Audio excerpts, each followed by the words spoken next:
conseguí para grabar la clase, igual no se confían. Igual no se confían porque puede tardar en subirse y puede que no llegue a subirse para que puedan seguir repasando.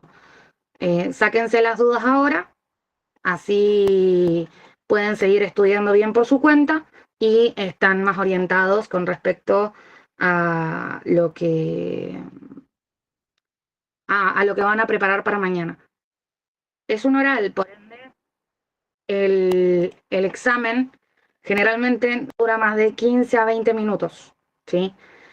¿Qué es lo importante en lo que son los exámenes orales? Que vayan con un tema preparado, un tema que ustedes puedan estudiarlo bien y que lo sepan explicar bien, aunque sea con sus palabras, y es mejor si es con sus palabras y no textual del libro, porque a veces, y generalmente cuando estudiamos textual del libro, no sirve tanto a la hora de razonar lo que estamos diciendo, porque sí lo que pasa mucho en los exámenes orales es que los profesores les piden que razonen lo que están diciendo. ¿Qué significa esto? Que ustedes puedan dar ejemplos de lo que están diciendo, no sacados del libro, sino ubicados en nuestro día a día. Y eso es, creo que, lo más importante a considerar a la hora de preparar un examen oral. En epidemiología, perdón, cuando estamos hablando de epidemiología, primero que nada, tenemos que pensar que primero es una rama de las ciencias biológicas, pero también se usa en otras ciencias. Particularmente en lo que es ciencias médicas, nosotros usamos la epidemiología para poder determinar aquellas causales de las enfermedades. Pero no solamente hablamos de las causales biológicas, sino también aquellas que tienen que ver con lo social. Entonces, la epidemiología es una disciplina científica que se usa para principalmente en lo que es, por lo menos, en las ciencias médicas, saber cómo abordar todo lo que tiene que ver con los fenómenos del proceso de salud o enfermedad, ¿sí? Vamos a tener varias características que van a dar a la epidemiología el formato en el que se usa, como lo es el utilizar lo que es la estadística principalmente, pero también se toman en cuenta otras cuestiones. Pero primero, para abordar, si quieren empezar hablando de epidemiología para lo que es el examen oral, pueden empezar hablando sobre la etimología de la palabra. No es lo más común, tampoco es eh, vamos a decirle, lo más importante en sí, pero es importante que sepamos de dónde sale la palabra. ¿Por qué epidemiología? Bien, se utilizan, básicamente es un conjunto de 3 palabras que son epi, demos y logos. Como bien dice acá, es más fácil entenderlo de acá, epi, que significa arriba, demos, que viene de pueblo, y logos, de estudio. Entonces, básicamente, cuando hablamos de la etimología de la palabra epidemiología, estamos hablando de que significa el estudio de aquello que afecta al pueblo. O más textualmente, ciencia de lo que ocurre o se abate sobre el pueblo. Eso para hablar muy sencillamente de lo que es la epidemiología. Estas definiciones son datos de colores, porque lo van a ver, ya les digo, esto es el power de la cátedra. Son datos de colores que les pueden servir para ver cómo la definición de epidemiología fue cambiando a lo largo de la historia y a medida que va evolucionando como disciplina. Pero en definitiva, y vamos bien al concepto de lo que es la epidemiología, es la disciplina, es la ciencia que estudia el proceso de salud o enfermedad, analizando aquellos factores que determinan los riesgos que tiene una comunidad de tener algún padecimiento en salud. Esto también para lo que sirve o para lo que se usa la epidemiología es para proponer o para fomentar, a partir de los resultados que se den con los estudios epidemiológicos, medidas de prevención, control y erradicación de enfermedades, daños o problemas de salud. Esto se va a hacer a través de ciertas estrategias que vamos a verlas más adelante para no embatatarnos, pero que llevan toda una planificación y que es importante que nosotros como enfermeros lo sepamos porque somos un pilar muy importante en estas estrategias, en la elaboración de estas estrategias. Y para que nosotros también entendamos el proceso de salud de enfermedad, tenemos que entender cómo la epidemiología nos va a dar información sobre la razón por la que sucede por la que sucede o se da un padecimiento, y también nos va a dar aquellos determinantes, lo que llamamos determinantes sociales, que nos van a nosotros condicionar a la hora de especificar o dar cuidados, ¿sí? Bien.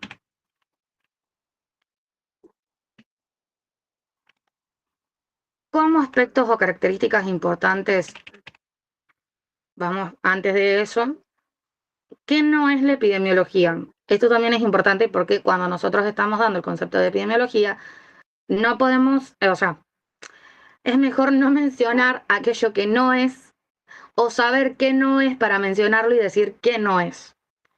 La epidemiología no solamente estudia las grandes epidemias, es decir, no es que la epidemiología va a estudiar únicamente eh, las enfermedades que afectan a nivel global, como fue en su momento el COVID. No se interesa únicamente por las enfermedades infecciosas. Esto es importante, ¿por qué? Porque la enfermedad, o nosotros cuando estudiamos el proceso de salud de enfermedad, no lo estudiamos únicamente como una variante biológica, sino que lo estudiamos como un proceso biopsicosocial. Por ende, no podemos únicamente, o sea, la epidemiología no va a enfocarse solamente en la cuestión biológica de una enfermedad. No es microbiología ni estadística aplicada. Utiliza herramientas de la microbiología y de la estadística, pero no lo es, ¿sí? Utiliza herramientas de esas dos disciplinas. Y no es política de salud ni una denuncia de la medicina. La epidemiología es una herramienta que utiliza la política, que utiliza el Estado para poder desarrollar políticas de salud, pero la epidemiología en sí no es una política de salud. ¿Sí? Bien.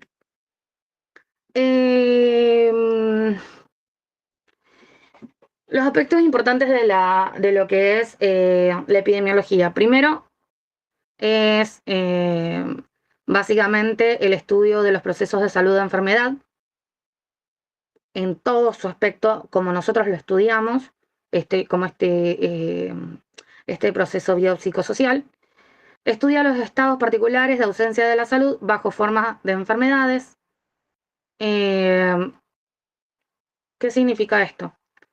Dentro de los conceptos que nosotros vemos de salud y enfermedad, uno de los conceptos es que la salud es, o la enfermedad en sí es la ausencia de la salud, o la salud es la ausencia de la enfermedad. Bueno, con la epidemiología nosotros lo que hacemos es estudiar cómo los padecimientos que aparecen son parte de este proceso y que afectan en la ausencia de la salud. Volvemos a lo mismo de que la epidemiología no va a estudiar lo que son las enfermedades infecciosas únicamente, sino que va a ser un estudio más complejo y más amplio sobre las enfermedades. ocurrencia de salud de enfermedad en masa. Va a estudiar los padecimientos o las problemáticas de salud de comunidades. Se va a enfocar mucho en lo que son las comunidades, ¿sí? Estudia la frecuencia y la ocurrencia de enfermedades que se producen en masa en función de variables ambientales y poblacionales vinculadas a referencias de tiempo y espacio. Particularmente, todo estudio epidemiológico siempre va a tener esta característica de que va a estar situado en un tiempo, en un espacio y en una población en particular, ¿sí? No es algo que se va a hacer en razón de como algo individual. Y el análisis de determinación involucra la aplicación de métodos epidemiológicos al estudio de asociaciones entre uno o más factores como causante determinado del estado de salud de enfermedad. Lo que ya veníamos diciendo de que nosotros vemos el proceso de salud de enfermedad como algo biopsicosocial y no solamente como algo biológico. Por ende, hay factores que van a influir en la aparición de enfermedades y que no tienen que ver con lo biológico, sino como, con algo más social. Bien, ¿para qué se usa la epidemiología? Se utiliza para el diagnóstico de la salud en una comunidad, que es lo que ya les venía mencionando. Identifica los grupos, o sea, ayuda a identificar los grupos más vulnerables, es decir, a partir de las herramientas que utiliza la epidemiología para los estudios epidemiológicos, ayuda a determinar cuáles son aquellos grupos en una comunidad que requieren más atención. Completa los cuadros clínicos de una enfermedad, es decir, toda la parte de la sintomatología y los signos que nos ayudan a detectar una enfermedad o un padecimiento de salud. Identifica síndromes nuevos, viene de la mano con esto de completar los cuadros clínicos y identificar factores etiológicos, es decir, identifica o ayuda a identificar aquellos factores que son causantes de un padecimiento de salud.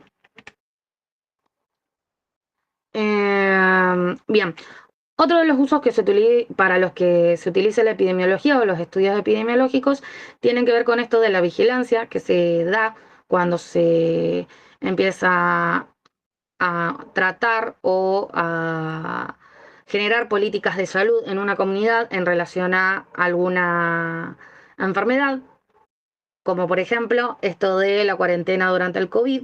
Lo voy a poner mucho de ejemplo porque es el ejemplo más cercano que tenemos con respecto a políticas de salud que utilizan la epidemiología como factor para determinar qué se hace, qué se va a hacer, ¿sí?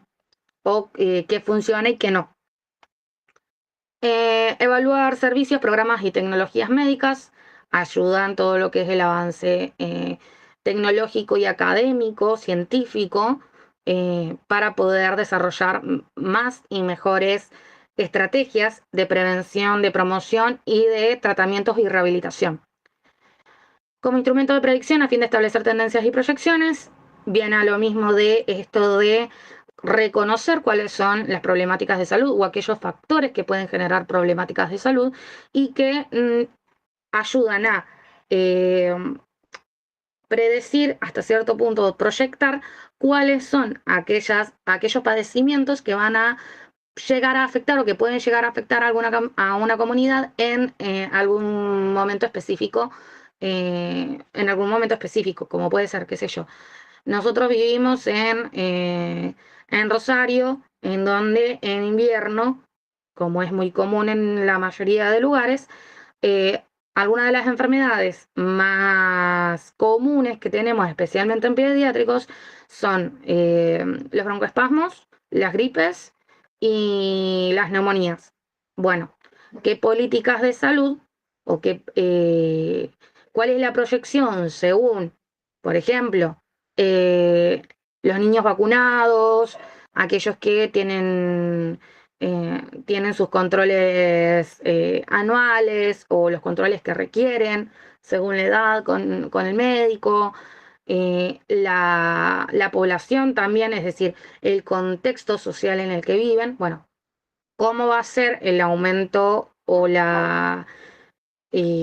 declive de la aparición de ciertas enfermedades que pueden ser, en este caso estamos hablando de enfermedades de invierno, según el sector de la sociedad que se esté mirando, que se esté proyectando. Y cómo desde el sistema de salud se pueden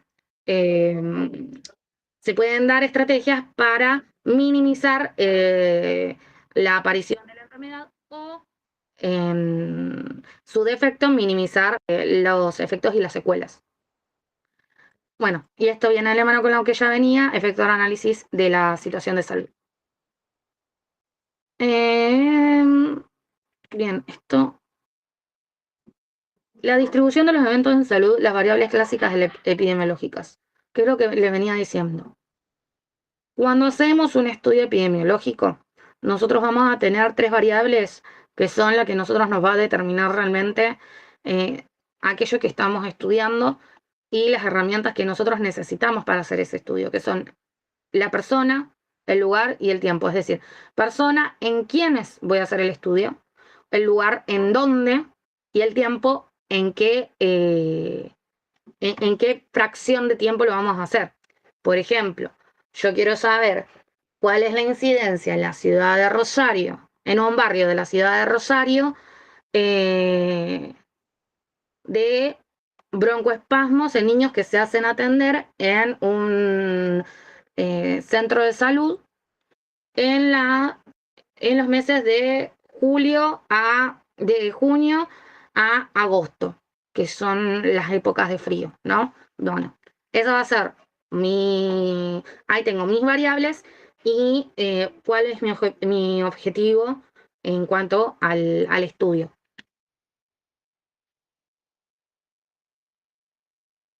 Bien, eso es lo de la variable.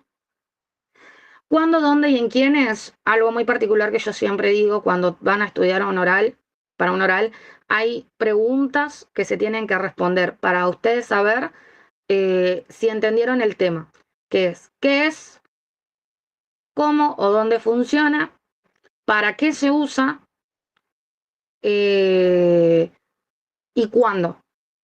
¿Cuándo se usa o por qué se usa?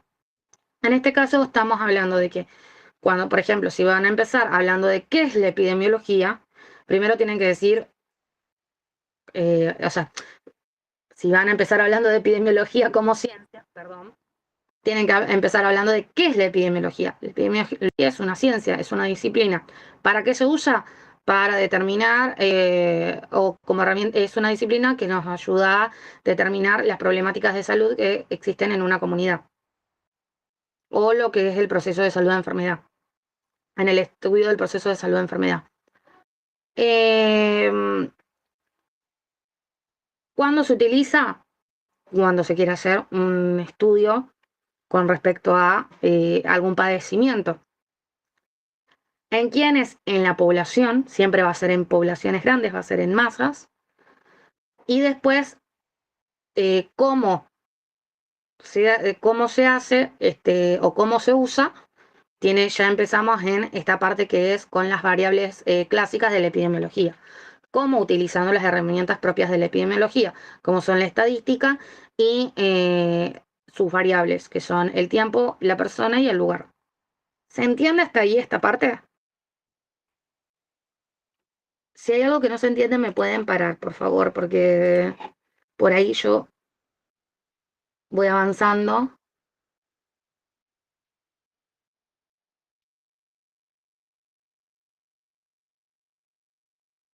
Bueno. Uh, uh, uh.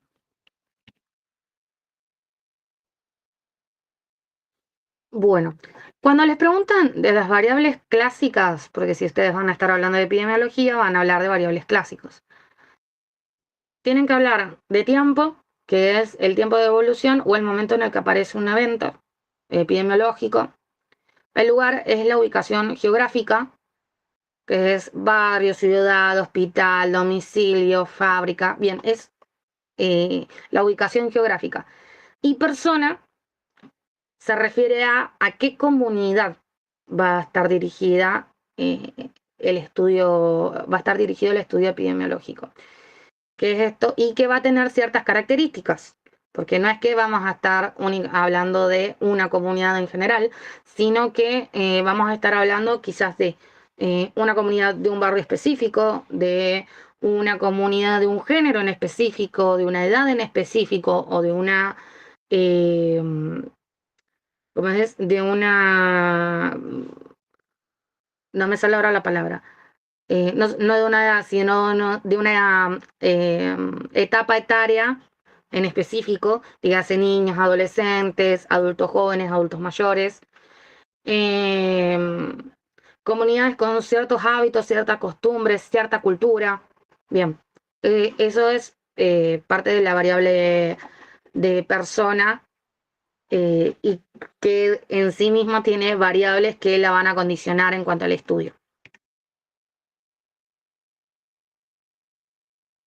Bueno, esto acá hay un ejemplo de lo que les decía recién. Se realizó un estudio epidemiológico en pacientes internados que presentan infecciones urinarias en el Hospital San José de la localidad de Las Rosas, provincia de Santa Fe, durante el periodo febrero-diciembre de 2015. Bien, eso es un ejemplo de una, ¿cómo decirlo? De un caso de estudio epidemiológico, muy breve en una sola oración, pero que en el que se pueden identificar lo que son las variables clásicas de la epidemiología. ¿Sí? Bien. Como todo y como toda ciencia, la epidemiología tiene su historia y su evolución. ¿Sí? Wanda, no te me fuiste, ¿no? No, no estoy acá. Bueno, te dejo con la historia de la epidemiología.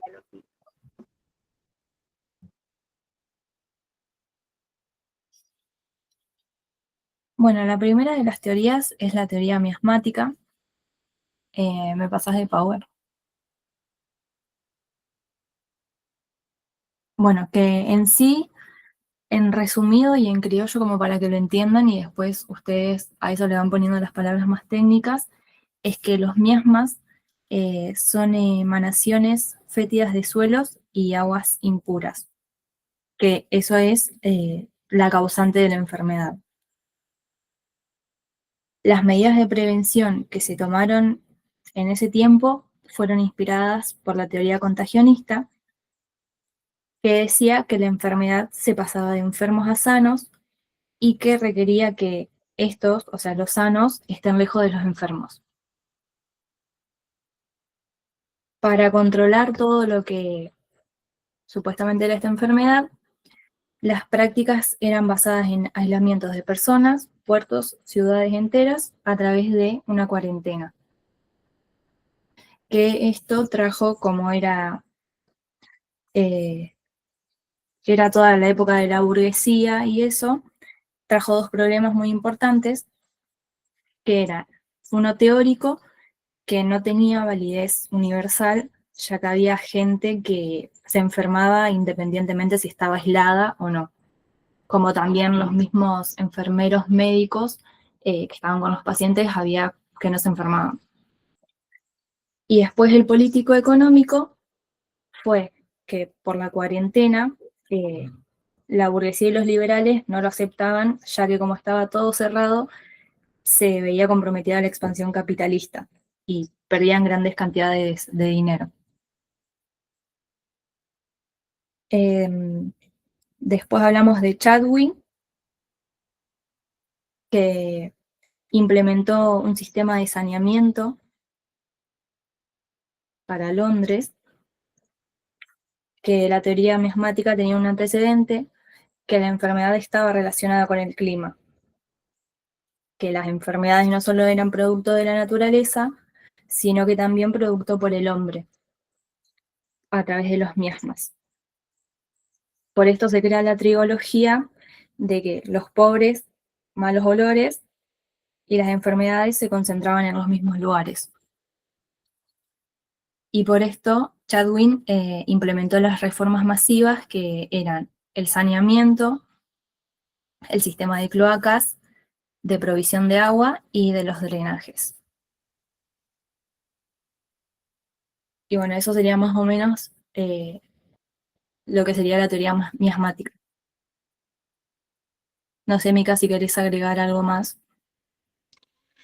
Bien, probablemente con respecto a la teoría miasmática pueden llegar a preguntarles algo sobre Virchow y sus estudios de la epidemia del tifus.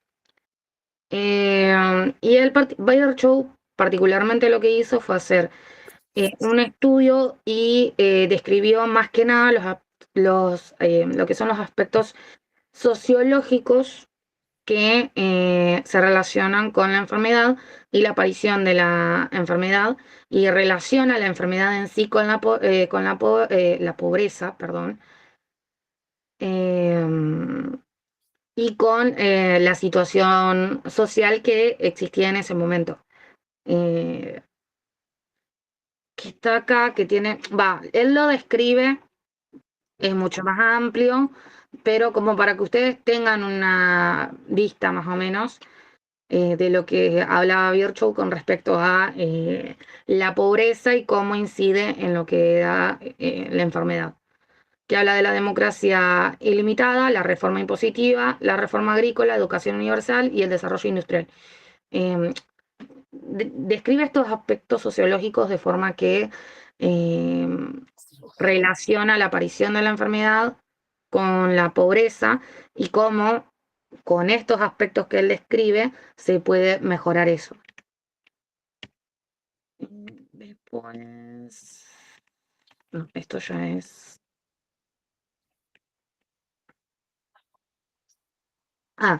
Bien, por las dudas, esto.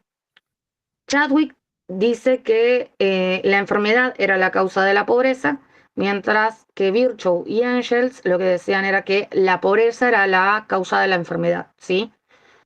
Por si les llegan a preguntar, porque son por ahí autores que se mencionan en el material muy brevemente, pero que inciden un poco en esto de lo que es la teoría miasmática.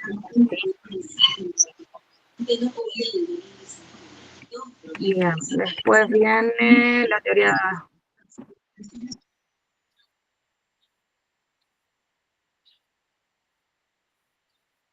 Ahí la teoría. Ah,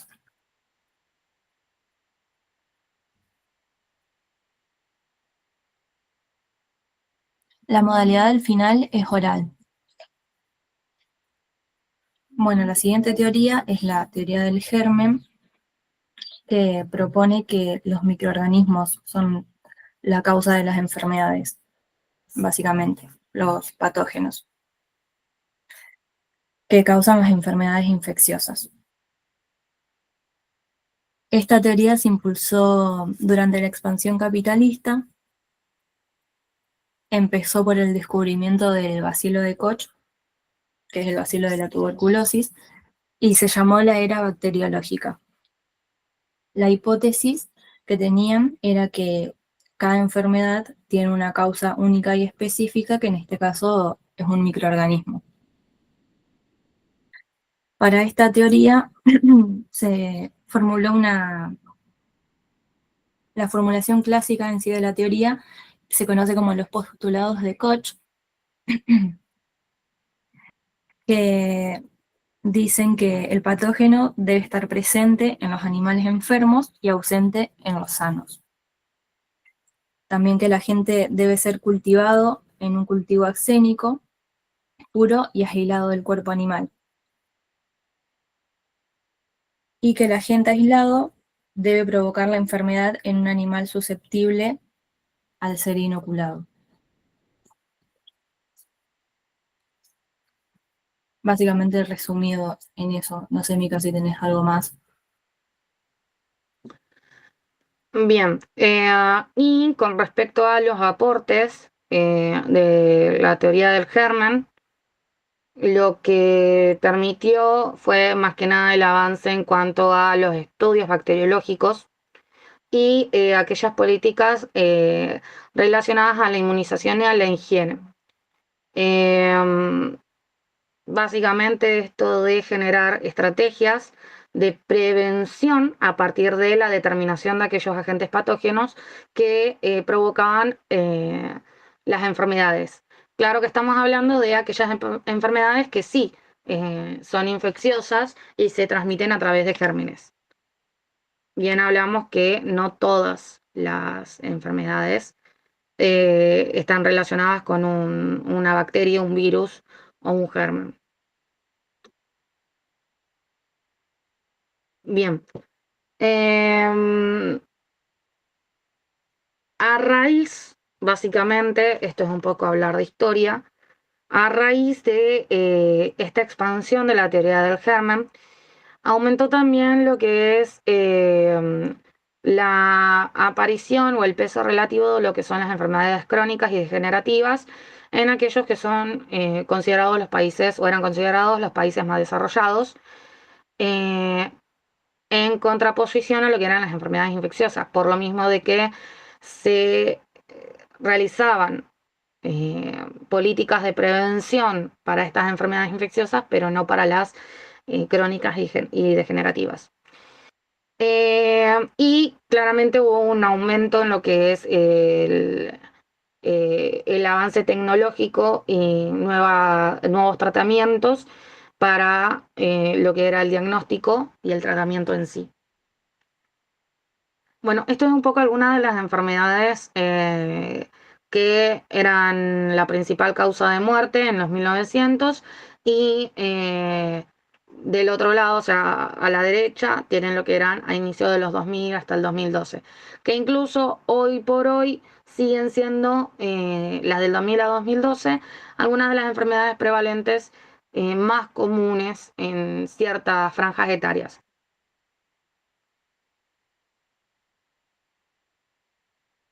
Bien, otra cosa que también aporta la teoría del germen es esto de, o sea, a partir de la teoría del germen también se empezó a hablar de lo que son los factores de riesgo, que es la teoría que viene, o sea, la teoría que viene después de la teoría del germen, con respecto a cómo determinar cuándo un germen en este caso o predispone más a una población que a otra a una enfermedad. Pero esto ya viene más en cuanto a lo que es la teoría de riesgo. Bueno, desarrollo, como les decía, campo de la salud, de los aportes, del desarrollo de los servicios hospitalarios, en especial de los especializados de las terapias intensivas. Eh, Bien, esto es un poco más de la cuestión histórica. ¿Por qué? Porque hay un cambio en toda la cuestión estructural sobre los procesos de salud de enfermedad. Entonces hay un cambio en las causas de mortalidad o de la tasa de mortalidad en las diferentes comunidades y muchas se empezaron a dar cuenta que muchas de las causas de muertes no se podían atribuir a los gérmenes o a los agentes patógenos. Bien, sí, lo que tenía la teoría del germen era esto. La principal crítica tiene que ver con el alto costo con respecto a los tratamientos y lo difícil que era el acceso y la calidad para ciertas poblaciones. Mica, Sí, ¿esto queda grabado o no? sí, pero no sé cuándo va a ser, cuándo lo vamos a subir. Por eso yo les decía, traten de sacarse todas las dudas ahora porque no estoy segura de que lo podamos subir antes de mañana. Ah, dale, porque lo estaba mirando y bueno, tenía que ir, pero bueno, espero un rato más. Eh, Bien, la teoría del riesgo de la caja negra.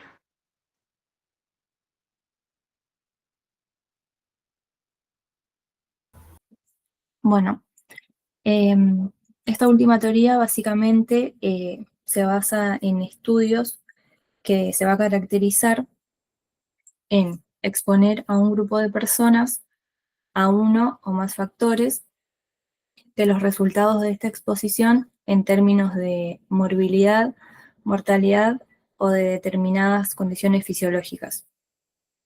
A partir de esto, se van a establecer medidas de riesgo, o sea, la probabilidad que se produzca dicho resultado frente a tales exposiciones.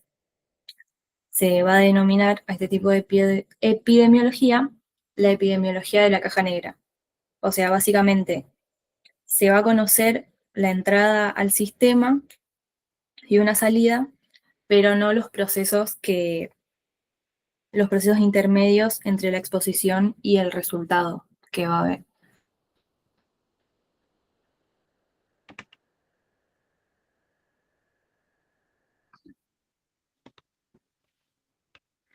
Bien, como bien dijo Wanda, en la teoría de la caja negra, lo principal es que se va a conocer el inicio o dónde comienza o cómo comienza, pero no se va a tener un conocimiento de el proceso intermedio que se da para todo lo que es el proceso de salud de enfermedad, sino que lo que va a habilitar la teoría del riesgo es a esta proyección de poder determinar la probabilidad de que se produzca o de que se dé un cierto evento de salud en una población que esté expuesta a determinados factores. Que eso igual después lo vamos a ver mucho en la cuestión de variables. Bueno, esto es un poco resumido lo que veníamos hablando, de que en un inicio las epidemias se consideraban, en cuanto al estudio de la epidemiología, que eran unicausales, es decir, que tenían una única causa. Pasó a considerarse una cuestión de un proceso infeccioso, y de eso se habla después de enfermedades crónicas que tienen varias causas, o se pueden dar por varias causas. De este entendimiento de que las enfermedades son multicausales, nace lo que es la medicina preventiva, para poder determinar estrategias para todo lo que es la prevención de las enfermedades. Nos ayuda en lo que es la promoción de estrategias, de nuevas estrategias para la salud comunitaria, y estas estrategias cómo se implementan en los servicios de salud, ¿sí? Eso básicamente resumido en cuanto a lo que es la evolución de la epidemiología como disciplina, ¿sí? Bien. Dentro de lo que es también después, denme un segundo.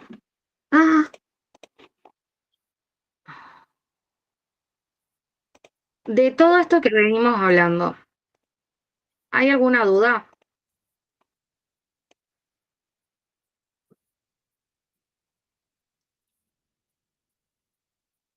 ¿Cómo se conoce el inicio? Básicamente el inicio se determina a partir del momento en el que se da el evento. O sea, qué sé yo.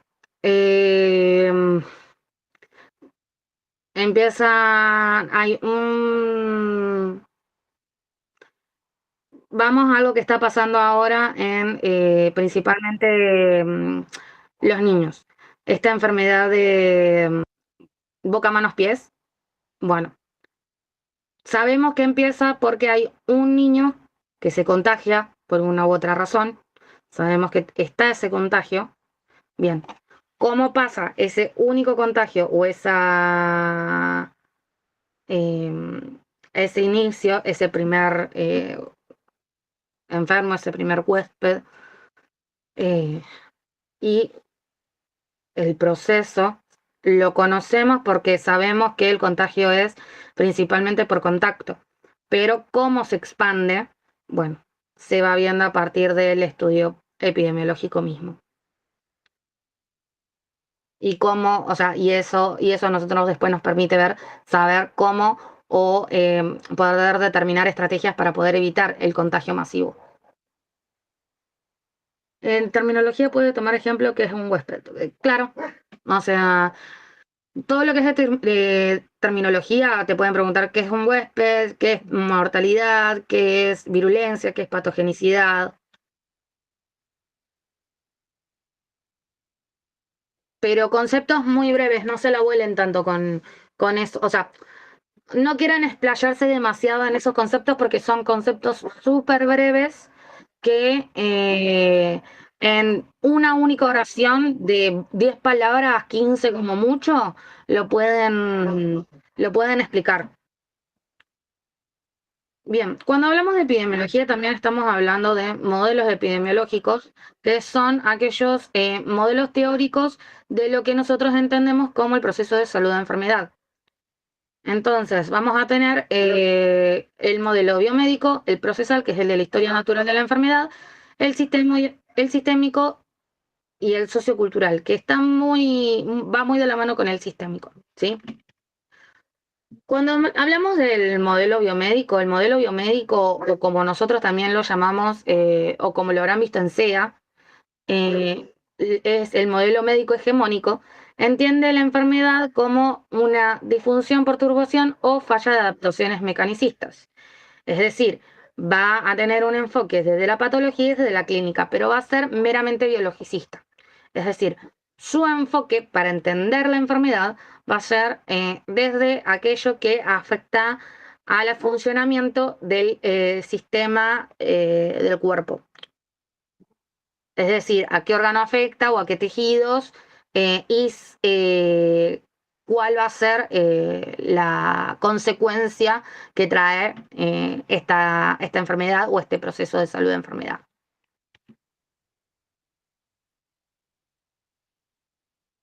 Bien, en esto el modelo biomédico, como les decía, se va a estar enfocando en lo que es la patología por un lado, es decir, qué es aquello que afecta, a qué tejido o a qué órgano afecta, y la clínica, que tiene que ver con los signos y síntomas que a nosotros nos dan cuenta de qué es lo que tiene nuestro sujeto de atención.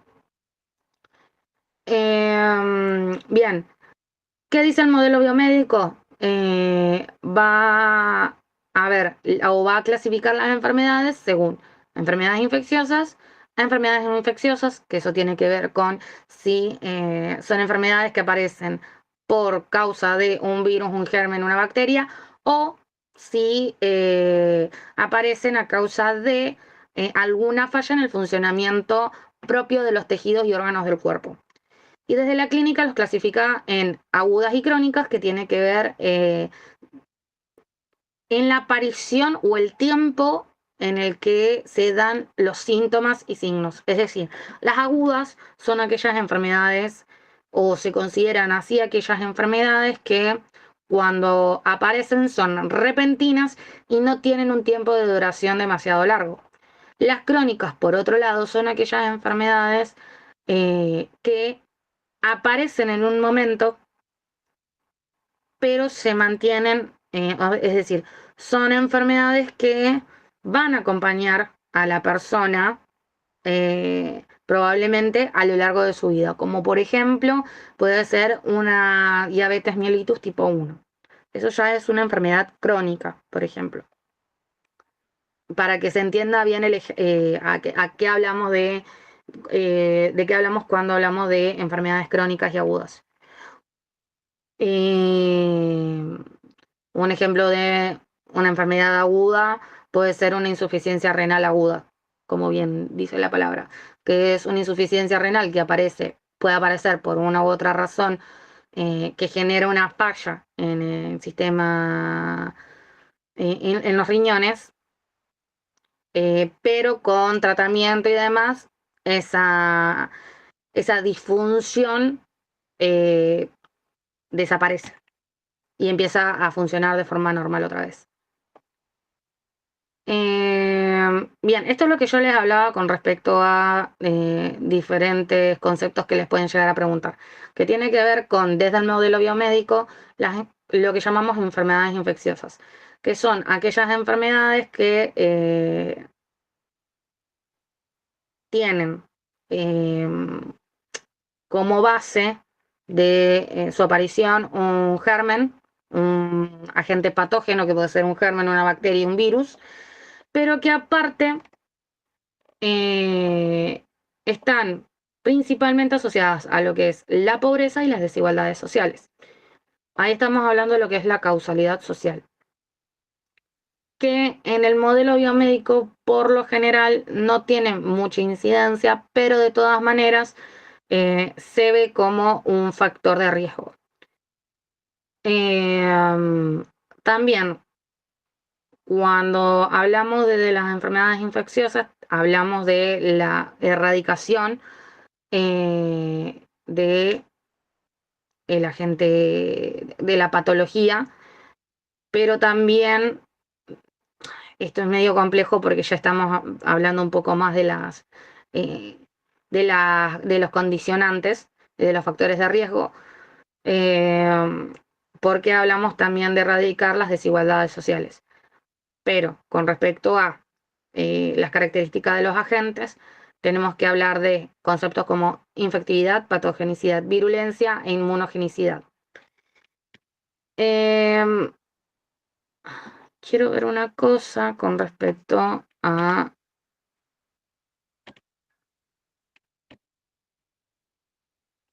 No, ya viene lo que es...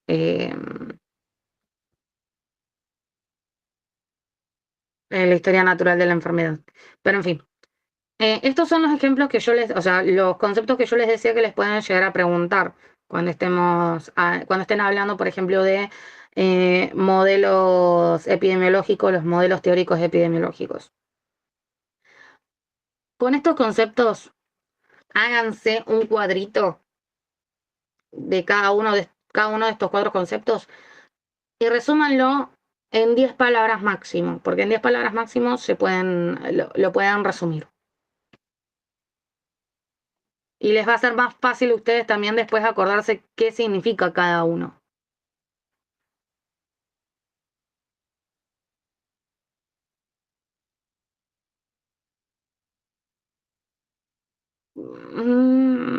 Bien, esto es lo que ya veníamos hablando, enfermedades infecciosas. Todas las enfermedades contagiosas son infecciosas, pero no todas las infecciones son contagiosas. Bien, esta frase, pénsela en algún lado, porque se los pueden decir o se los pueden preguntar, digamos, como quizás vamos a hacerle una pregunta trampa, porque no todas las enfermedades infecciosas son contagiosas, pero sí todas las enfermedades contagiosas son infecciosas. ¿Por qué? Porque cuando hablamos de enfermedades contagiosas estamos hablando de enfermedades que se dan debido a algún agente patógeno, pero no todas las enfermedades infecciosas van a contagiarse, sí o sí, o por el mismo medio. Cuando hablamos, bueno, eso con respecto a las enfermedades infecciosas. Las no infecciosas, estamos hablando de aquellas enfermedades que no son a causa de un proceso infeccioso, como dígase la diabetes, la CB, las enfermedades coronarias. En cuanto a las no infecciosas, tienen generalmente mayores factores de riesgo o tienen más importancia los factores de riesgo por lo mismo de que generalmente estos factores de riesgo predisponen a estas enfermedades no infecciosas. Y los factores, cuando hablamos de factores de riesgo, estamos hablando de factores como la edad, el género, los hábitos, el lugar en donde vive, es decir, el contexto socioeconómico en el que vive la persona, todas esas cosas.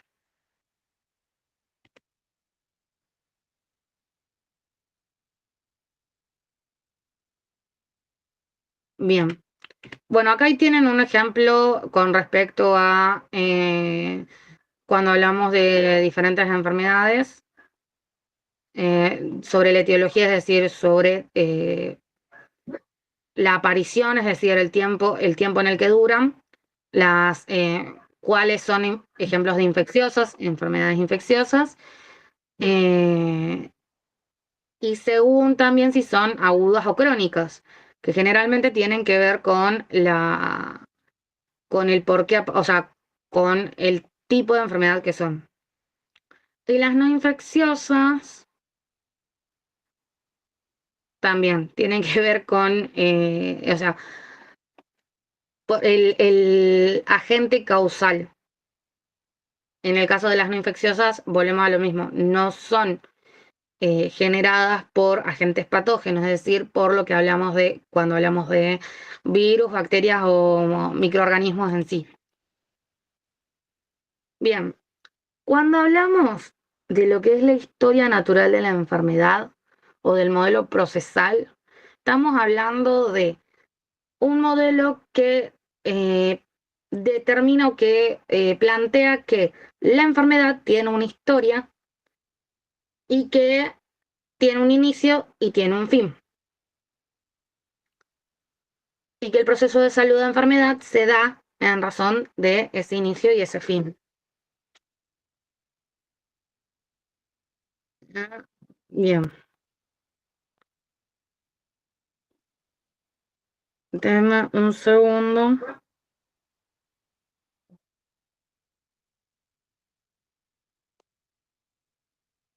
Bien, disculpen, chicos. ¿Qué es lo que dice la historia natural de la enfermedad? Esperen que...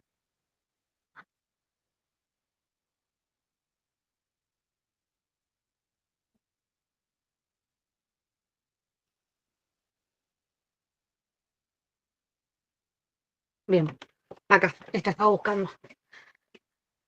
Cuando hablamos del modelo de historia natural de la enfermedad, estamos hablando de que se divide en periodos, particularmente en dos, que es el prepatogénico y el patogénico. El prepatogénico es cuando se da antes de que aparezca la enfermedad, cuando interacciona el agente con el ambiente y el huésped. Y el patogénico es cuando ya empiezan a presentarse aquellos cambios biológicos que van a limitar la capacidad de un individuo para solventar sus propias necesidades, ¿sí? Es decir, es cuando se da la aparición de los signos y síntomas.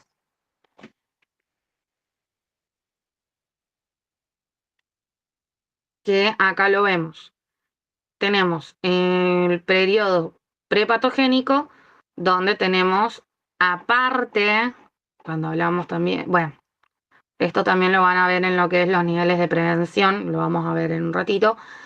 Está la interacción del huésped con el agente y el ambiente, que el ambiente es lo que va a predisponer a que este huésped se haga susceptible a interaccionar con el agente y a responder, a que el cuerpo responda enfermándose. Entonces, empieza el periodo patogénico, después del prepatogénico empieza el periodo patogénico, donde se da un periodo de latencia, que hablamos del periodo de latencia.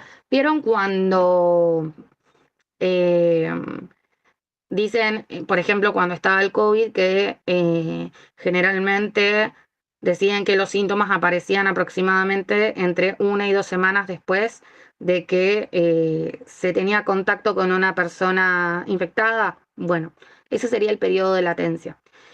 Después viene lo que son los cambios tisulares, que ahí estamos, cuando hablamos de cambios tisulares estamos hablando de los cambios en los tejidos, en los órganos, que van a provocar estos cambios, los signos y síntomas propios de la enfermedad, en donde empieza también el periodo más clínico. Después viene lo que es el defecto o daño, es decir, la secuela que deja la enfermedad. Y una vez en lo que hablamos de cuando no tenemos una rehabilitación, una estrategia de prevención, puede terminar en la muerte o en un estado crónico de la enfermedad. Es decir, no se pueden rehabilitar las funciones normales de aquel tejido u órgano que fue afectado por esta enfermedad. Por eso hablamos también de lo que son la prevención. Tenemos prevención primaria, secundaria y terciaria. Y cada nivel de prevención va a estar relacionado con una etapa de esta historia natural de la enfermedad, ¿sí? Ahora vamos a ver en más lo que es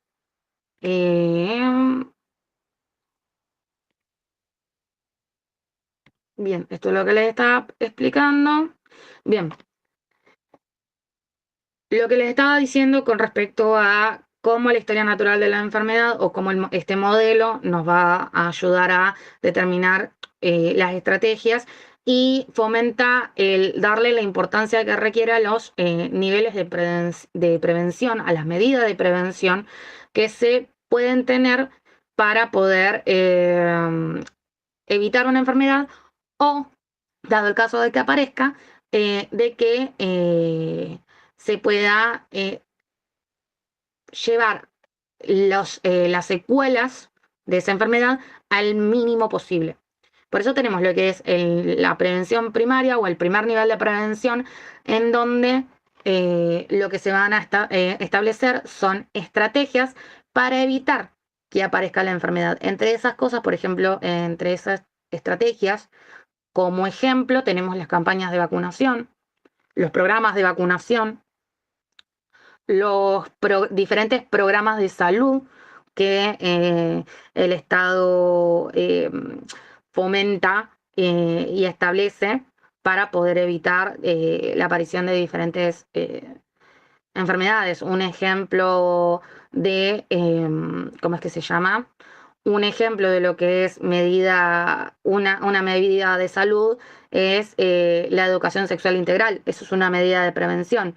¿Por qué? Porque según la edad se va a explicar a los niños y adolescentes e inclusive a los adultos diferentes cuestiones respecto a la salud física, corporal y sexual de cada individuo. Les da información, o sea, el primer nivel va a principalmente apuntar a darle información a la comunidad para que pueda cuidar de su propia salud y evitar que aparezca una enfermedad. El segundo nivel de prevención es toda estrategia que se da para poder detectar una enfermedad de manera precoz.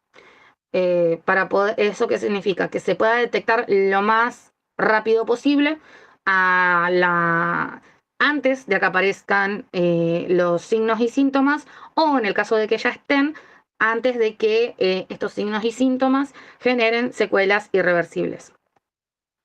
Y después tenemos lo que es el tercer nivel de prevención, que es toda estrategia que se da para poder llevar la rehabilitación de la enfermedad, es decir, la rehabilitación de, de aquellas disfunciones, de forma que las secuelas que deje la enfermedad sean mínimas o no signifiquen alguna discapacidad en el día a día del individuo, de los individuos, ¿sí? Bien, esto es lo que estábamos hablando. El esquema.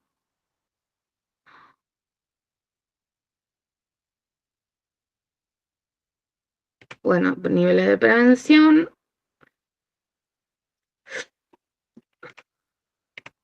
Bien, de esto, ¿hay alguna duda?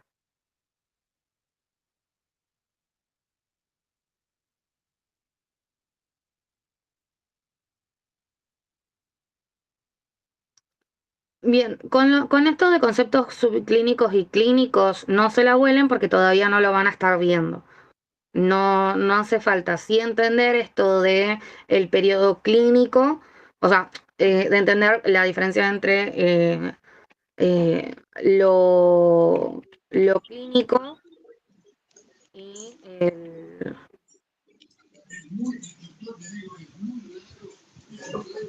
No, les van a preguntar con respecto a los niveles de prevención, cuáles son y qué es cada nivel. Qué es el primer nivel, qué es el segundo nivel y qué es el tercer nivel. No mucho más que eso. Porque no lo están viendo, o sea, lo que son los niveles de prevención no lo están viendo todavía en profundidad. Entonces no tiene sentido enfocarse demasiado en eso.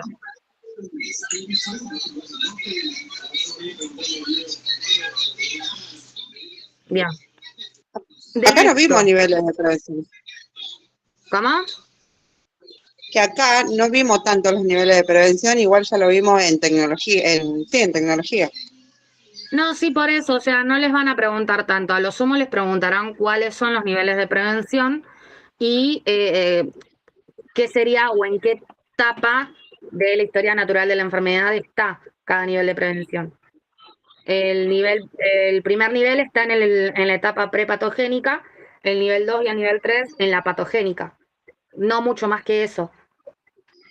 Claro, porque para mí lo que más explica el nivel, el procesal es que, como dice la historia natural de la enfermedad, sería ver la enfermedad sin intervención alguna. O sea, ahí te muestra.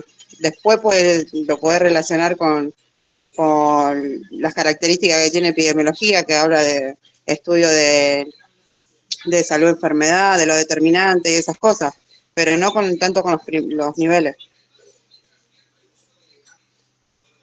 Me refería a que solo tomo un modelo y solo hago Claro, o sea, cuando hablamos de lo que son los niveles de prevención, relacionarlo principalmente con esto del modelo procesal o de historia natural de la enfermedad. O sea, cómo está distribuido en este esquema del modelo de la historia natural de la enfermedad. Yo lo expliqué también para que ustedes puedan relacionarlo y no se queden con solamente la imagen del esquema, porque en el esquema, si ustedes lo estudian de memoria, les va a pasar que se van a quedar en blanco si les falta alguna palabra. Entonces, preferible que lo entiendan bien, por eso les preguntaba si tenían alguna duda con ese tema. Y lo puedan relacionar ustedes sin necesidad de tener en la memoria el esquema para acordarse en qué etapa va cada nivel. No es muy complicado, pero puede pasar. O sea, los nervios y todo del examen muchas veces nos juegan en contra. Y lo digo por experiencia. Bien, cuando bueno, ¿ninguna duda con respecto a esto? Bien.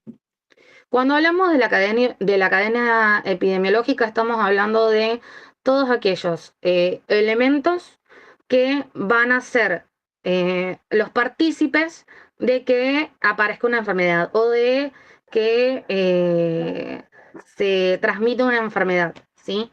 Son, vamos a decirle, mismo lo dice, una cadena epidemiológica, tiene eslabones que cuando nosotros interrumpimos o cortamos uno de esos eslabones, podemos cortar lo que es el contagio de la enfermedad.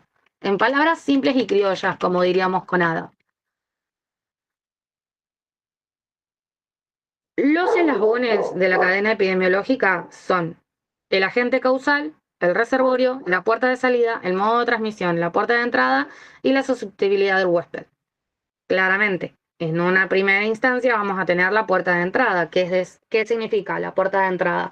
Es aquel medio por el que ingresa el agente patógeno al cuerpo, que puede ser intercambio de fluidos, puede ser por contacto, es decir, un contacto de piel a piel, puede ser por compartir, no sé, una botella, entonces el ingreso es por la boca, puede ser porque te salpicó una gota de sangre en la boca, en la nariz, en los ojos. Bueno, esa sería la puerta de entrada.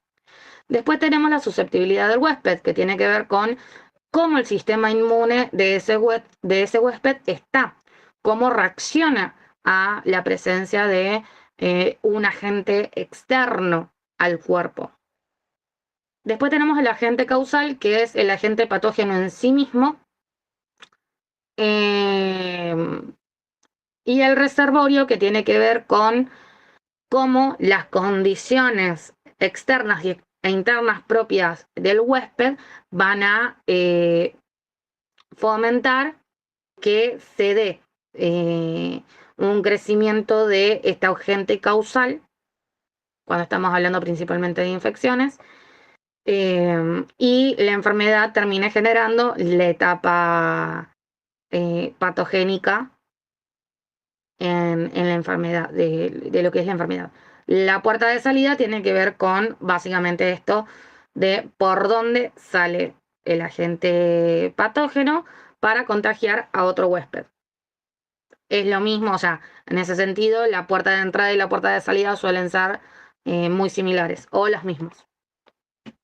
Bueno, y el modo de transmisión que está relacionado, es decir, la puerta de salida es por donde sale. Según el modo de transmisión, va a ser la puerta de entrada, ¿sí? El agente causal, cuando hablemos de agente causal, estamos hablando principalmente del factor que genera la enfermedad. No solamente es un agente patógeno, es decir, no solamente es un microorganismo, un virus o una bacteria. Puede ser cualquier cosa que genere un daño a un tejido o a un órgano y por ende genere un proceso de enfermedad, ¿sí? Por eso acá se menciona que puede ser una sustancia química, una radiación, bueno, microorganismos. Pueden haber factores biológicos y no biológicos y también psicosociales. No olvidemos que nosotros entendemos el proceso de salud de enfermedad como un proceso biopsicosocial, ¿sí? Eso es muy importante. Acá. Esto con respecto a los agentes patógenos es importante. Es lo que yo le decía de los conceptos. Cuando yo les digo que hagan conceptos breves y con sus palabras en una única oración, me refiero a esto. Oraciones que sean simples, sencillas y concretas. Que en 10 palabras, 15 como mucho, ustedes expliquen ese concepto. Porque al final no les va a servir de nada querer explayarse un montón si no están respondiendo a la pregunta de qué es cuando hablamos, de qué hablamos cuando hablamos de infectividad, cuando hablamos de patogenicidad. Bien, lo importante es que ustedes respondan a la pregunta que les hacen. En un oral, respondan lo que les preguntan. Pasa lo mismo en los escritos a desarrollar. Respondan los que les preguntan. No se explayen más allá porque no tiene sentido, ¿sí? Las preguntas suelen ser concretas. Y si no entienden una pregunta, porque puede pasar, a mí me ha pasado, chicos, si no entienden a qué está orientada la pregunta que les está haciendo el docente, pregunten. Pídanle que los ayude a orientarse. No está mal, ¿sí? Vuelvo a repetir algo que digo siempre en todas las clases. Los finales, los exámenes, los parciales son instancias de aprendizaje. Les puede ir bien como les puede ir mal y está bien, ¿sí? No se preocupen, hay más oportunidades y lo importante es que ustedes entiendan qué es lo que están estudiando. ¿Por qué? Porque esto ustedes lo van a ver en segundo, lo van a ver en tercero y aquellos que sigan la licenciatura lo van a ver todavía más en cuarto y quinto y lo vamos a ver por sobre todo en nuestro trabajo del día a día porque va a ser nuestra tarea poder determinar también los agentes causales de una enfermedad y cómo nosotros podemos dar un tratamiento a partir de los cuidados de enfermería a esa enfermedad, cómo nosotros aportamos a la rehabilitación, ¿sí? Bueno, estos son conceptos muy simples y sencillos, no tienen mucha ciencia ni son complicados de estudiarlos. Cuando hablamos de infectividad, estamos hablando de la capacidad de desarrollarse y multiplicarse que tiene un patógeno en un huésped nuevo. La patogenicidad es la fuerza con la que ese patógeno produce los síntomas. La virulencia tiene que ver con qué tantos casos graves o fatales puede generar ese patógeno. La inmunogenicidad tiene que ver con la inmunidad con la que induce al huésped, es decir, cómo el huésped reacciona a ese agente patógeno, si produce una respuesta inmune o no. La infección inaparente, que tiene que ver con aquellas personas que no desarrollan síntomas. Volvemos a lo mismo, hubieron personas que dieron positivo de COVID cuando fue la pandemia y sin embargo no tenían ningún tipo de síntoma. Bien, eso es lo que llamamos infección inaparente. Y la infección aparente tiene que ver con precisamente aquellas personas que sí desarrollan los signos y síntomas correspondientes a la enfermedad, ¿sí?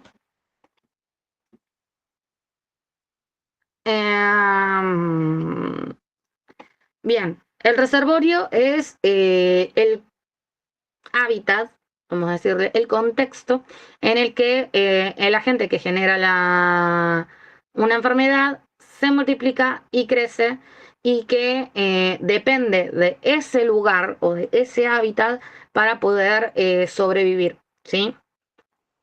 Para que después pueda transmitirse a un huésped susceptible, es decir, en este caso vamos a hablar de personas que sean susceptibles a enfermarse con esa enfermedad. Se pueden clasificar en agentes infecciosos, humanos, extrahumanos y mixtos. Es lo que quizás en algún momento los que hayan terminado hace poco la secundaria, en algún momento lo habrán visto como vectores de la enfermedad. Bueno, los reservorios son aquellos agentes que van a contribuir a que la enfermedad se transmita, ¿sí? Lo mismo, reservorio de agentes infecciosos, cualquier humano, animal, antrópodo, planta, suelo, materia inanimada, donde vive y se multiplica un agente infeccioso, y de cual depende para su supervivencia, reproduciéndose de manera que pueda ser transmitido a un huésped susceptible. Humanos es de gran importancia práctica, ya que las medidas de control que se adoptan pueden circunscribirse al mismo ser humano. Extrahumanos, los animales pueden ser infectados y a la vez servir como reservorio para varias enfermedades. Nosotros tenemos un montón de ejemplos de esto, como el más común es la rabia. O sea, como de un agente extrahumano, un agente reservorio extrahumano.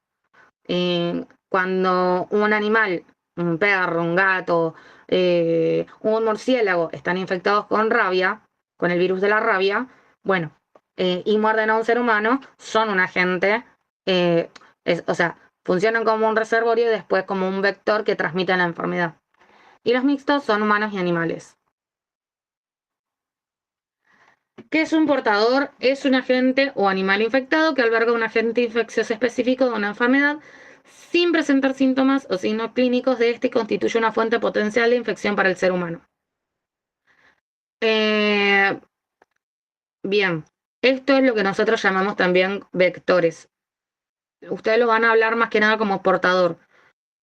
Van a ver que hay portadores que no tienen síntomas, es decir, son asintomáticos. El portador en incubación es esto cuando hablamos de historia natural de la enfermedad, que está en el periodo de latencia. Bien, es decir, tiene en su cuerpo el virus, pero no presenta una clínica como tal. El portador convaleciente es ese que tiene los signos y síntomas.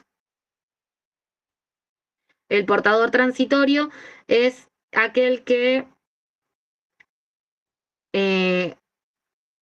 tiene el virus, o sea, tiene el agente patógeno, pero este agente patógeno no se queda en ese huésped, sino que una vez que encuentra otro huésped pasa a infectar al otro huésped y el portador que estaba anteriormente no lo tiene más. Y el portador crónico es ese portador que, una vez instalado el agente patógeno, queda en ese portador. Es decir, genera secuelas crónicas por lo general. ¿Sí?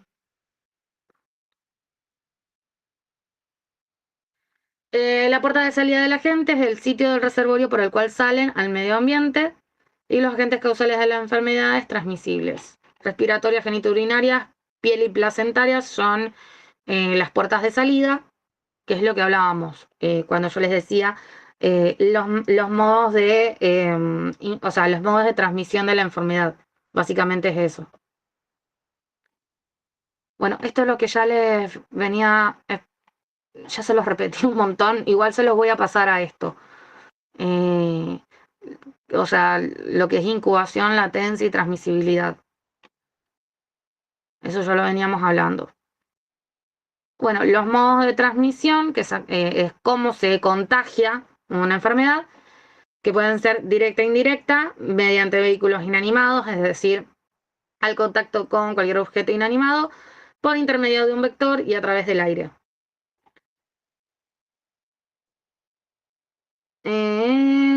Bueno, la transmisión directa es cuando se da de persona a persona, básicamente cuando nosotros nos encontramos en contacto con una persona que está enferma con gripe, supongamos, nos estornuda encima y nos termina contagiando. Bueno, eso es una forma directa de enfermedad, de enfermar. La indirecta es mediante vehículos de transmisión o fomites, que es esto de, por ejemplo, cuando nos decían que si teníamos, a ver, un ejemplo. Una persona hay enfermedades que cuando una persona está enferma les piden que tengan su vaso, su plato, su ropa, o sea, que su ropa se lave en una, eh, o sea, en un momento diferente al resto de la familia, si es que vive con otra gente, con otras personas. Esto de limpiar, qué sé yo,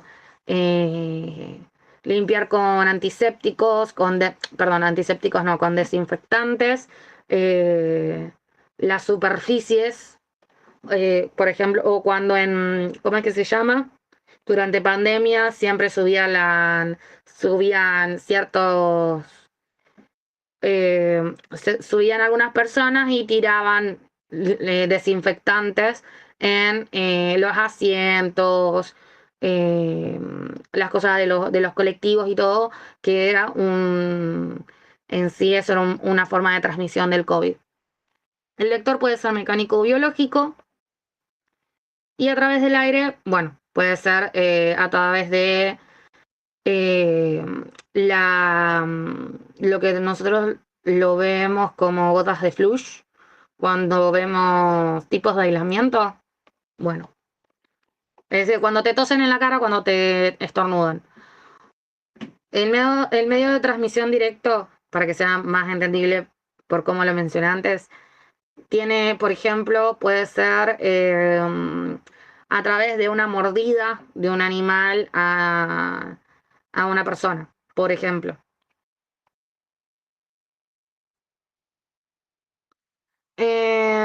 Bueno, puerta de entrada ya lo habíamos visto.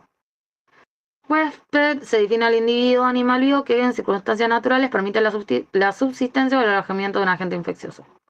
Esto es lo que ya veníamos hablando del huésped y todo lo demás de la cadena epidemiológica. Bien. Cuando hablamos también de cadena epidemiológica y de la manera en la que una enfermedad se puede contagiar o se puede dar, también vamos a estar hablando de inmunidad. Y cuando hablamos de inmunidad, nosotros tenemos como dos grandes clasificaciones con respecto a la inmunidad activa y la inmunidad pasiva. La inmunidad activa, dentro de la inmunidad activa tenemos lo que es la inmunidad natural, que es la que se da cuando nos vemos expuestos a un agente patógeno y nuestro cuerpo de forma natural genera los anticuerpos que requiere para poder combatir la enfermedad, y la artificial, que es aquella que induce al sistema inmune a generar una inmunidad, o que se da a través de ¿cómo es que se llama? No me sale la palabra. Inducir los anticuerpos al cuerpo y que el cuerpo mismo después se adapte. Como un ejemplo claro de inmunidad activa artificial son las vacunas. Después tenemos la pasiva, que es la que se da a través de otros medios, como puede ser, en el caso de la natural, a través de la placenta de la madre al bebé. Y puede ser también a través de la transfusión. Por ejemplo, la transfusión de sangre, la transfusión de médula y en general otros medios de transfusión que nos permiten trabajar el sistema inmune. Bien, esto es más un dato de color que pone la cátedra. Y por acá terminamos con cadena epidemiológica.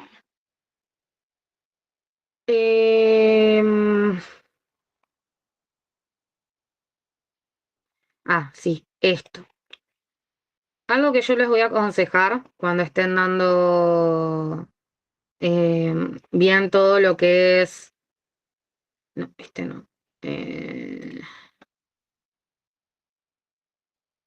Espera, ventana, pestaña. Enfoque epidemiológico. Acá. Bien.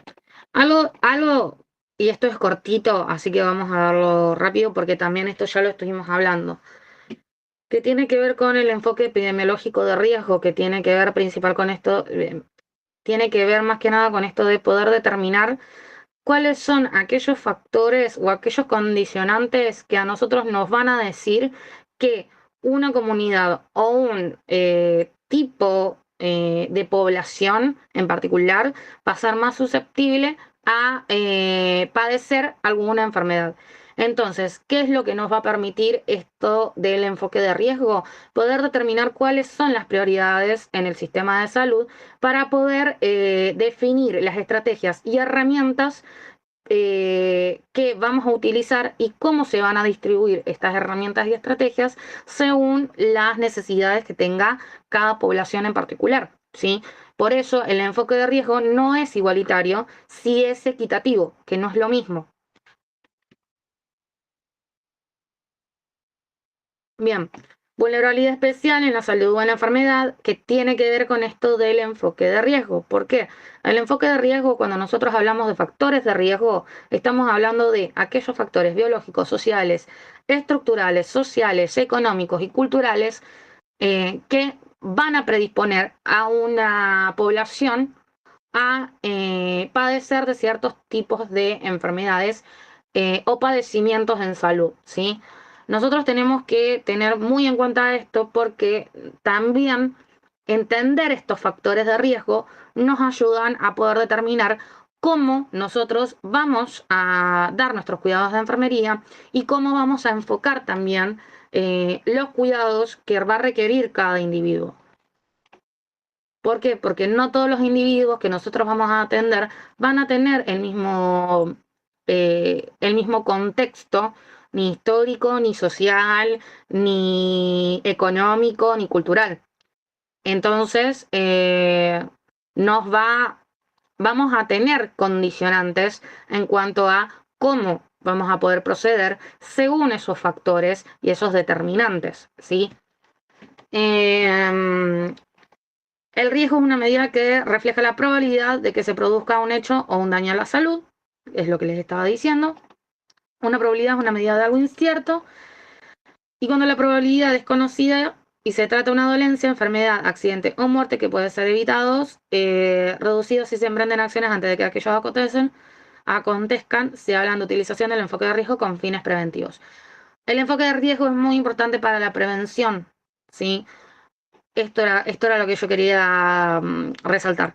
Cuando hablamos de enfoque de riesgo, no solamente vamos a estar hablando de aquello que nos va a decir y nos va a condicionar los cuidados de enfermería que vamos a poder dar, sino que también nos va a ayudar en cuanto a la prevención, las estrategias de prevención que vamos a tener, especialmente en la prevención primaria, porque no nos olvidemos que cuando hablamos de prevención primaria, estamos hablando de toda estrategia, toda herramienta y todo toda información, todo avance que se utilice para prevenir un padecimiento o un daño a la salud, ¿sí? Factores de riesgo que se puedan encontrar pueden ser biológicos, ambientales, de comportamientos socioculturales y económicos. A ver, cuando hablamos de factores biológicos, muchas veces estamos hablando de cuestiones de edad y también de desarrollo y crecimiento, ¿sí? Y muchos de ellos tienen que ver con lo genético. Y es más que nada, están relacionados con eso.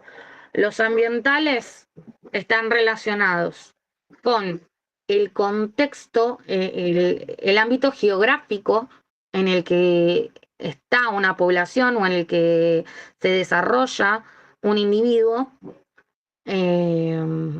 y las posibilidades de acceso que tiene a el sistema de salud, a servicios básicos y en general a toda aquella herramienta que le permita satisfacer sus necesidades básicas. De comportamientos es lo mismo, tiene que ver con el contexto, porque cada comunidad va a tener su contexto social, histórico, cultural, y que los va a determinar también en cuanto a lo económico. Todo lo sociocultural está muy relacionado con lo económico y eso también está relacionado con factores de riesgo en lo que es la salud.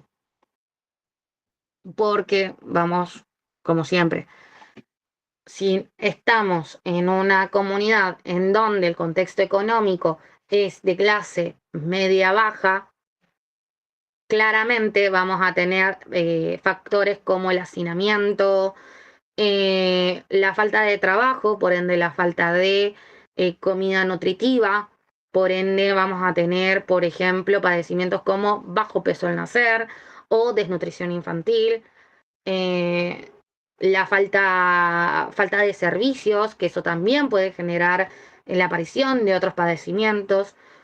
Quiero que entiendan que los factores de riesgo están muy relacionados con lo que es la aparición de la enfermedad, de una enfermedad, y también de las medidas. Es una herramienta que nos permite determinar cuáles son las medidas que nosotros podemos tomar para prevenir una enfermedad o para trabajar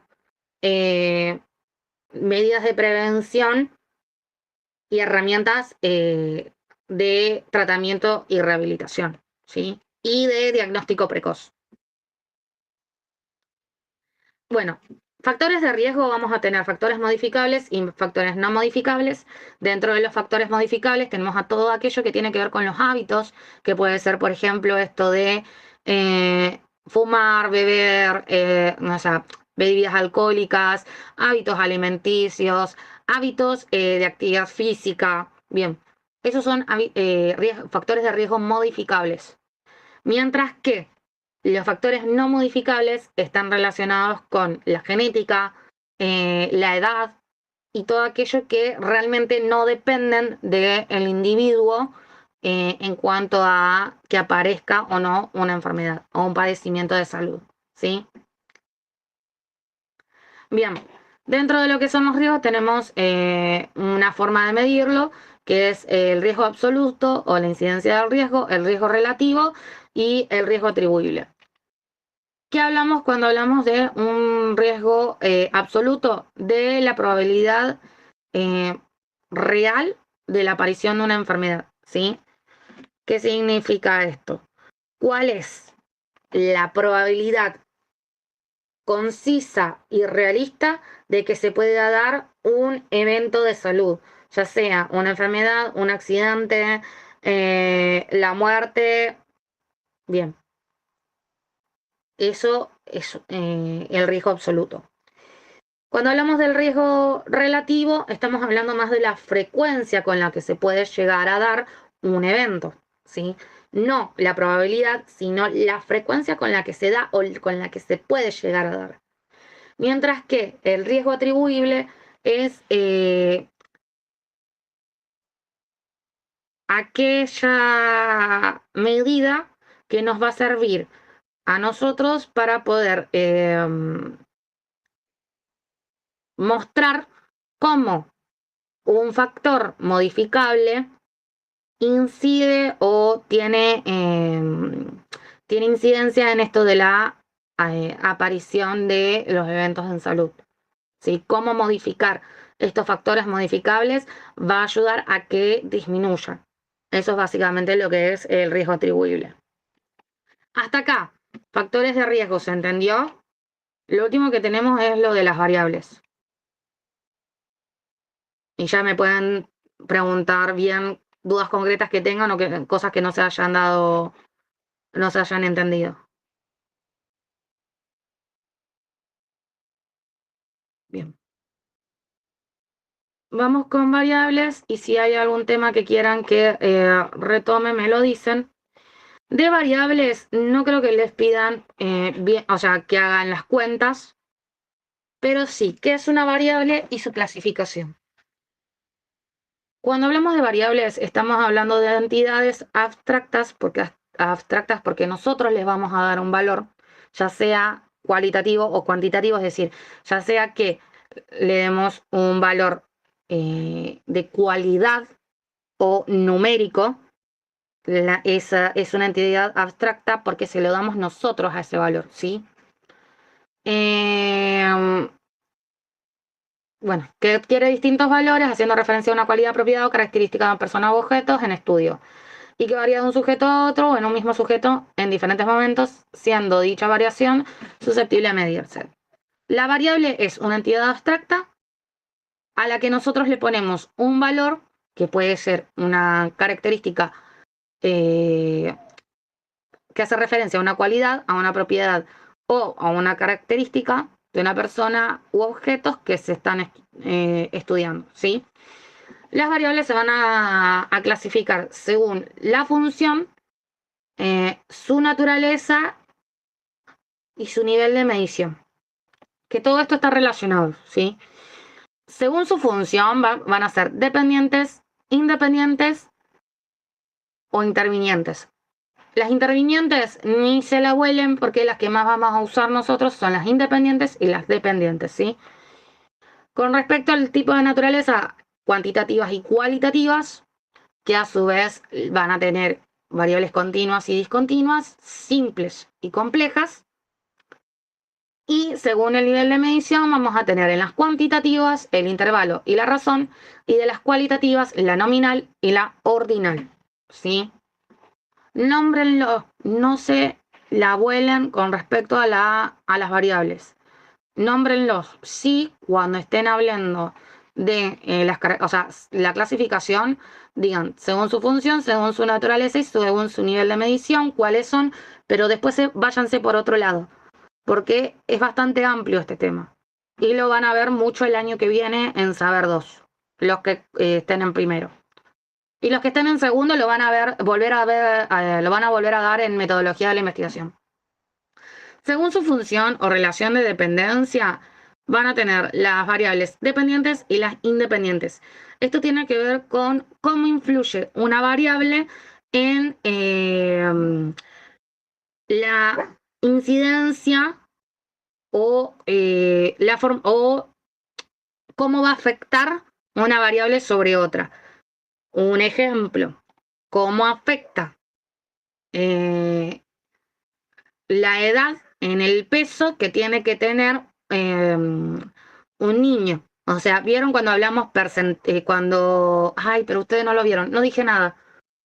No dije nada porque estaba pensando en segundo con los percentilos. Bueno, no importa. Bueno, volviendo, disculpen. Las variables, según su función, lo que van a hacer es evaluar, lo que vamos a ver es la capacidad que tiene una variable sobre otra para influir en la modificación de la otra variable. Las variables independientes son aquellas que no se van a ver modificadas independientemente de si suben o bajan en el gráfico, mientras que las dependientes van a depender, como bien dice el nombre de la variable, de qué es lo que hace la variable independiente. ¿Sí? ¿Se entiende eso? Es decir, la variable dependiente depende de la independiente. La independiente depende de sí misma con respecto a la modificación que sufra o la característica que se utilice. ¿Sí?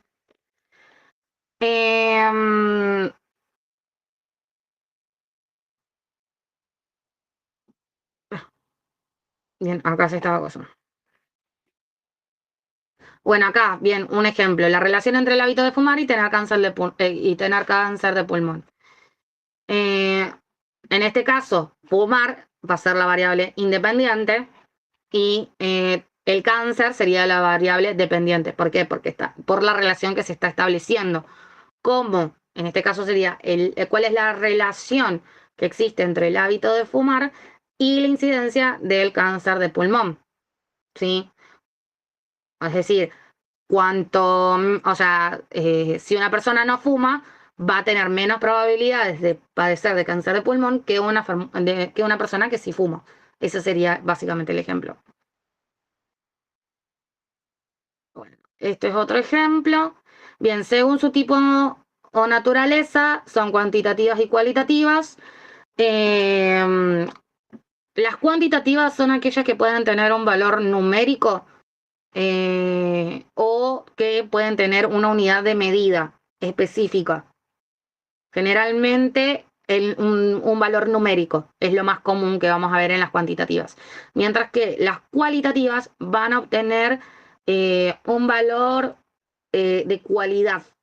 Es decir, por ejemplo, el género, la edad, ¿qué otra? Género, bueno, edad, lugar de procedencia.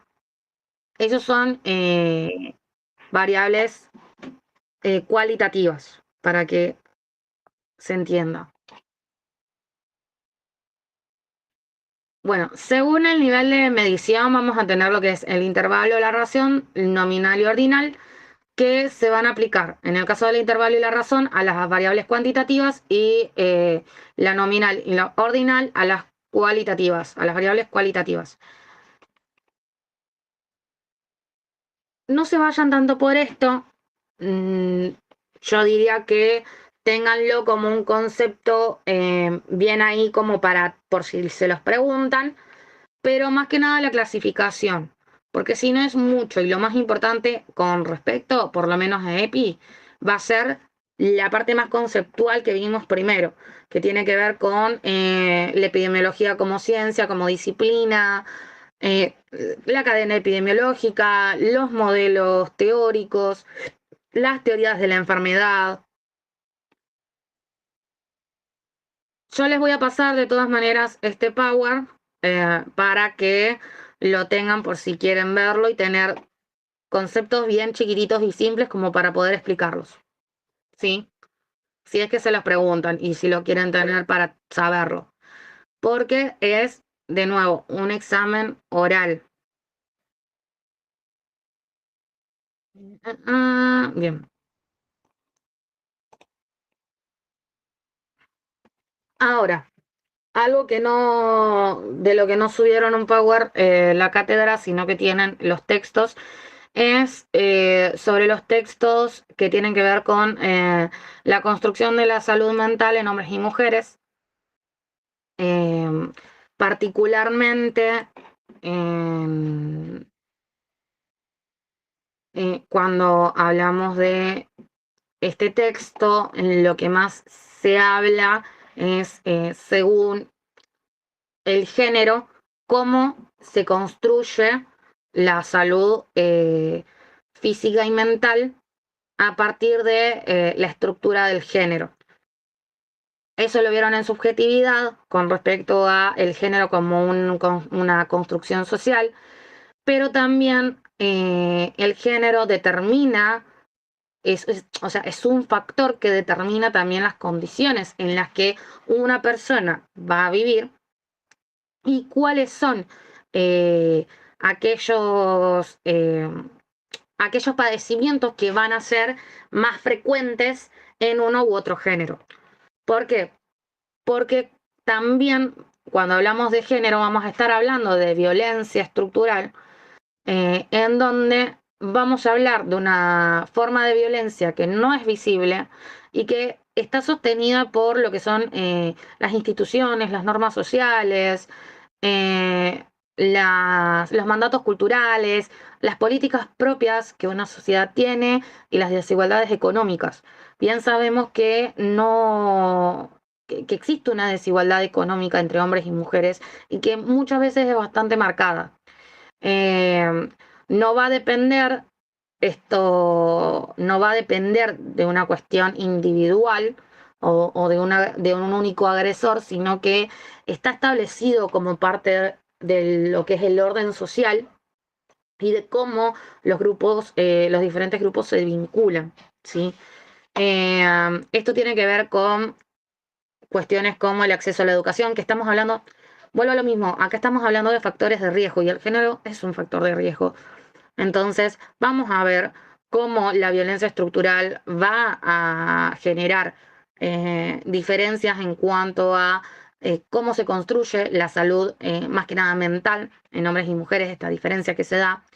Y vamos a ver cómo se da esta relación a partir de desigualdades que se pueden ver, como por ejemplo en accesos a la salud, a la educación, al trabajo, eh, la distribución del poder, cómo vemos la representación en los espacios de poder de uno u otro género, también esto de los roles de género y cómo los mandatos culturales determinan cómo tiene que comportarse y qué cosas son correctas y qué cosas no para uno y otro género, y todo lo que tiene que ver con la discriminación y la estigmatización.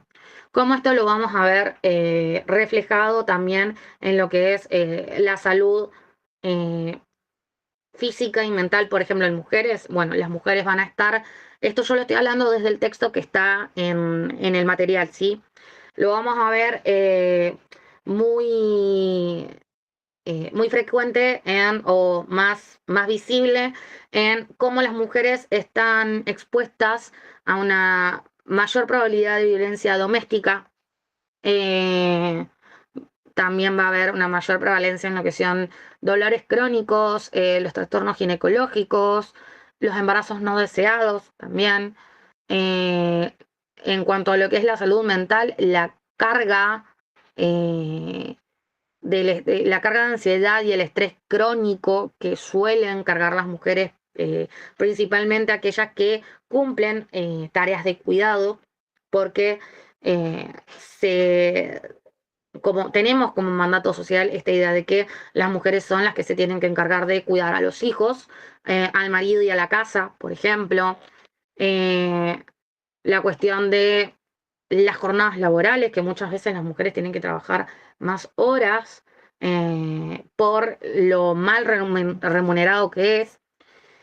Y en lo que es la salud mental hay mucho esto del estrés crónico. Mientras que en los varones muchas veces lo que se les da es, son cuestiones más en cuanto a lo biológico, lo que conocemos como mandatos de la masculinidad, esto de que el hombre está bien que sea violento, por ende, entre comillas, ¿no? Lo estamos hablando entre comillas.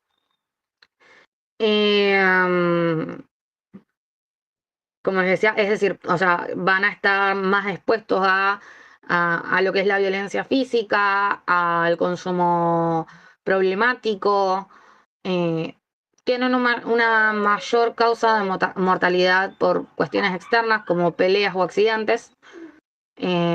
También esto de que en lo mental, en lo que es la salud mental, los hombres tienen una mayor tasa de incidencia en el suicidio consumado.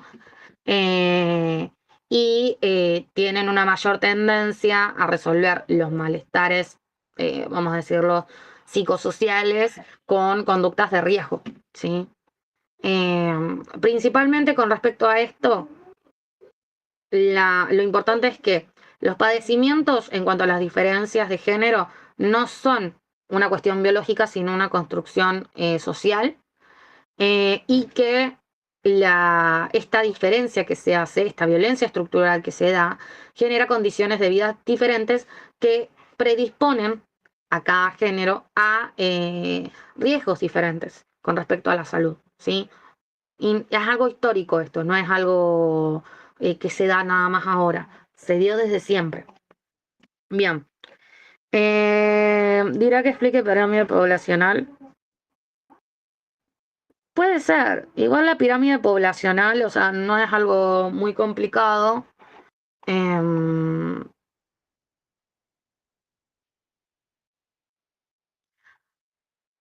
no es que existe una enfermedad clínica y una subclínica. La enfermedad es, o sea, es una etapa clínica, la enfermedad tiene una etapa clínica y una etapa subclínica. La etapa clínica es cuando ya aparecen los síntomas, los signos y síntomas de la enfermedad. La etapa subclínica es cuando pueden haber síntomas y signos, pero que también se ven atribuidos a otras enfermedades. Esa sería la etapa subclínica. O sea, pero no hay una diferencia entre enfermedad clínica y enfermedad subclínica. Son etapas de la enfermedad.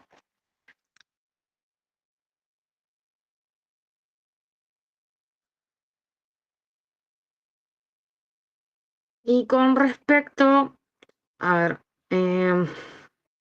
pirámide poblacional no lo vieron tanto. Entonces, no sé si más que decir cuáles son los tipos de pirámide poblacional que hay, porque ustedes no se olviden que hay eh, tres. O sea, a ver, bien, vamos a ver. Las pirámides poblacionales son gráficos que nos van a mostrar la estructura de una sociedad, de una comunidad, por edad y sexo, ¿sí? Eso primero que nada. Se van a utilizar principalmente lo que son las barras horizontales y vamos a tener tres tipos de pirámides, que son la progresiva, la estacionaria y la regresiva. A lo sumo le pueden preguntar de pirámide poblacional cuál es la característica en lo gráfico de cada uno. Cuando hablamos, por ejemplo, de la escuchen, de la pirámide progresiva, estamos hablando de una pirámide que tiene una forma triangular, piramidal, en donde la base va a ser ancha, lo que implica que tiene una alta natalidad, y la cúspide va a ser estrecha, que significa que tiene una baja esperanza de vida. Es típica en países menos desarrollados. Eso es lo que ustedes tienen en el material, ¿sí? No más que eso, no le van a preguntar más que eso. En la estacionaria van a ver que la base y la cúspide son muy similares y la natalidad y la mortalidad son muy similares. O sea, las tasas están como equilibradas y es propia de los países desarrollados. Y la regresiva o la invertida es la que tiene la base estrecha, es decir, la base finita, y hacia arriba se va ensanchando, que significa que hay una baja natalidad, pero mucha población adulta mayor, ¿sí? Es decir, tiene una población mayormente vieja o anciana, que es característica de países desarrollados también, ¿sí? Ahí se entendió la parte de pirámide poblacional. No se vayan mucho más que eso, porque no dan mucho más que eso de pirámide poblacional.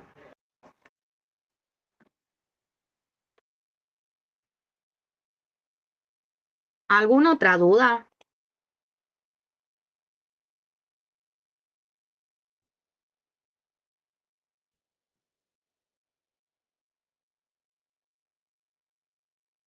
Eh, Bien. Ahí, a ver, ahí les busco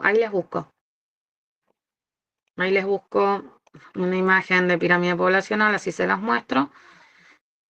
Bien, acá justo encontré la que suelen mostrar en el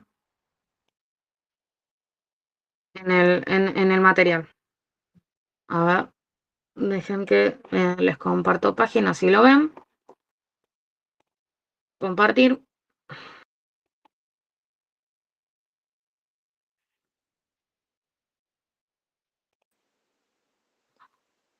Mica, Acá. una pregunta. ¿Ejercicios no? No, porque es oral. Perfecto, El oral el final va a ser oral. perfecto.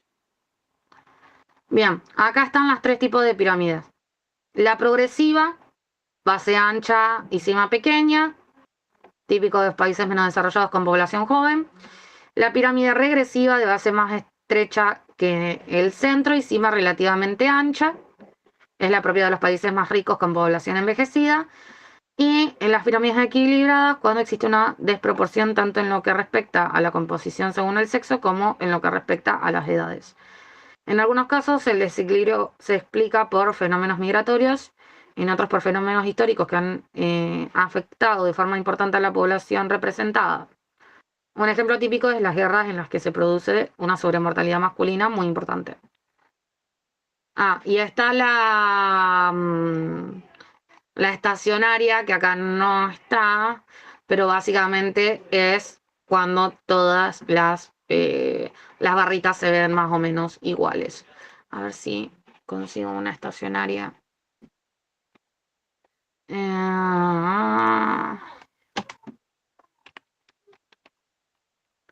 Como para que vean cómo sería. Acá.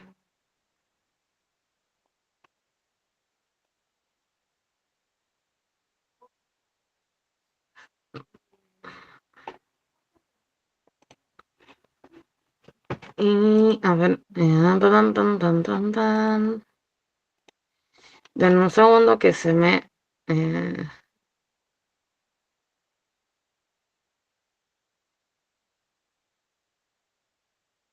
Bueno, no se ve mucho, pero para que...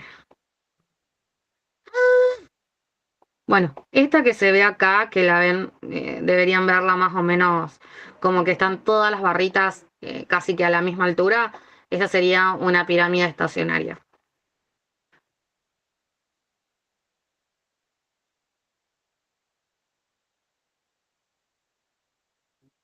Igual se las voy a pasar como para que lo tengan, pero déjenme que lo descargo en el celular porque es más fácil pasarlo desde el celular.